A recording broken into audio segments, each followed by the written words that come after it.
अब देखिए आज का टॉपिक है हमारा आइसोटोप्स। चैप्टर 1 ही चल रहा है हमारा। Is matter around us pure में एटम्स मॉलिक्यूल्स पढ़ लिए, एटॉमिक मास पढ़ लिए। अब हम लोग पढ़ रहे हैं एटॉमिक मास यूनिट भी पढ़ लिए। आइसोटोप्स, आइसोटोप्स क्या होता है? ऐसा दो एलिमेंट जिसका एटॉमिक नंबर सेम है लेकिन मास नंबर चेंज हो गया, मतलब नंबर ऑफ न्यूट्रॉन्स अलग हो गया। क्योंकि ना मास नंबर क्या होता है? Number of proton plus number of neutron, A बराबर Z प्लस N। ठीक है, तो हीलियम का है देखिए 1, ड्यूटेरियम का है 2 और ट्रिटियम का है 3। मतलब यहाँ पर ये दोनों का डिफरेंस क्या होता है? नंबर ऑफ न्यूट्रॉन्स, है ना। तो इसको बोलते हैं आइसोटोप्स। ठीक है, नेक्स्ट तो आइसोटोप देखिए कितना कितना इंपॉर्टेंट है जो आपको याद रखना है। कार्बन का देखिए 12 13 14 होता है, ऑक्सीजन का 16 17 18 वाला होता है, नाइट्रोजन का 14 15 होता है, सल्फर का 32 33 34 35 4 होता है, यूरेनियम का 235 238 और 239 ये आपको न्यूक्लियर रिएक्टर में ज्यादा इंपॉर्टेंट आता है।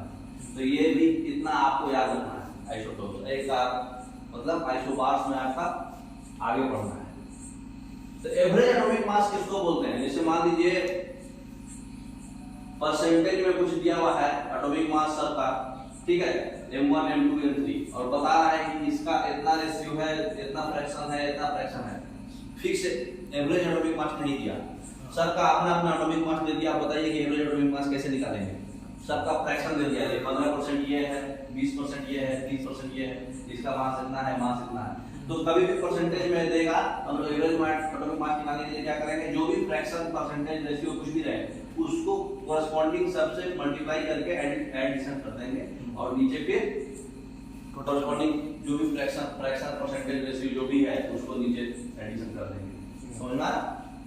तो बता दीजिए आइसोटोप्स का एवरेज एटॉमिक मास कैसे निकालेंगे? जैसे 12 है, 13 है, 14 है।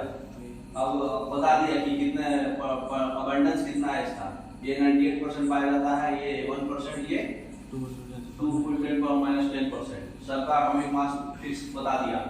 अब इसको हम लोग एवरेज एटॉमिक मास निकालेंगे तो कोरस्पॉन्डिंग सबको मल्टीप्लाई करेंगे और ऐड कर देंगे तो 12.001 U आया, मतलब अप्रॉक्स 12 ही है, मतलब कार्बन 6 ज्यादा है इसलिए 12 के आसपास ही आता। तो एवरेज एटॉमिक मास कार्बन का होता है 12.001 U। ये भी याद रखिएगा क्योंकि ये भी एग्जाम में बहुत आता है। ठीक है ना। नेक्स्ट अब देखिए कोई भी, जैसे एक और एग्जांपल आपको दिया है क्लोरीन का। क्लोरीन जो है नेचर में 35 और 37 वाले में होता है 3:1 में। तो 3:1 रेशियो में दिया तो 35 × 3 37 × 1 by 3 + 1 एवरेज किए तो 35.1 आ गया।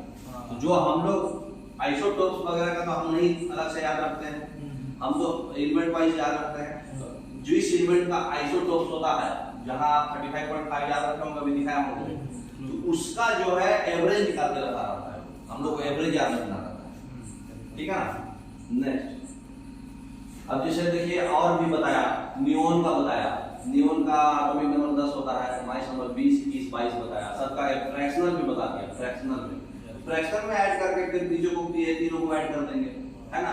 ये 20.179 हो गया और 20.1 है ना। तो यही सबका एवरेज एटॉमिक मास याद रखते हैं हम लोग। अब बताइए इसका आयरन का आपको बताना है। 3 आइसोटोप्स दिया है, 1%, 96%, 3%। आयरन का 55 56 57 है। सबको बारी बारी से लिख के और एवरेज निकालना है। बताइए कितना आएगा? B option. कितना?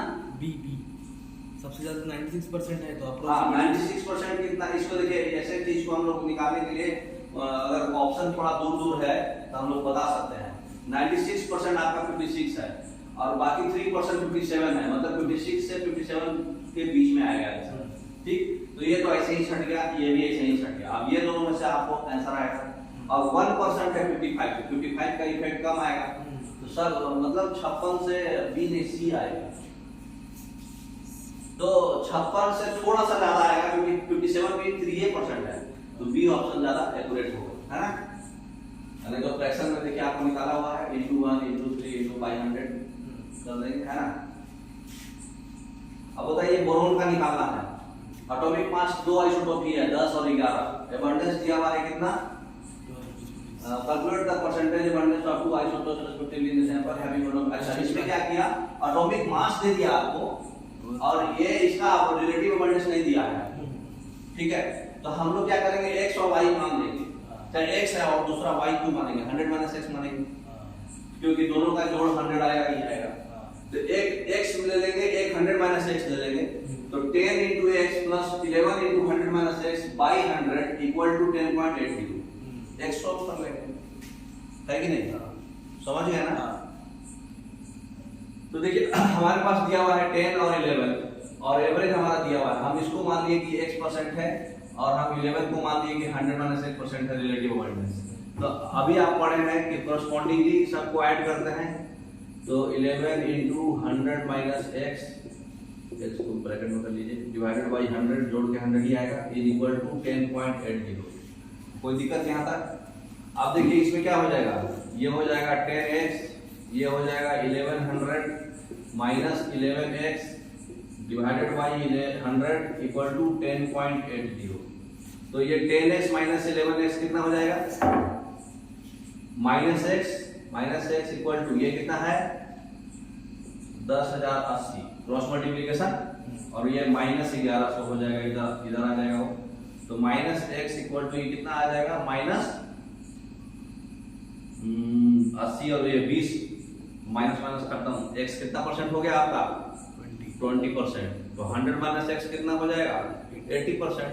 तो 20% और 80% आपका आंसर हो जाएगा। ओके, तो देखिए आपका ऑप्शन कौन सा हो जाएगा, डी ऑप्शन, ठीक है ना।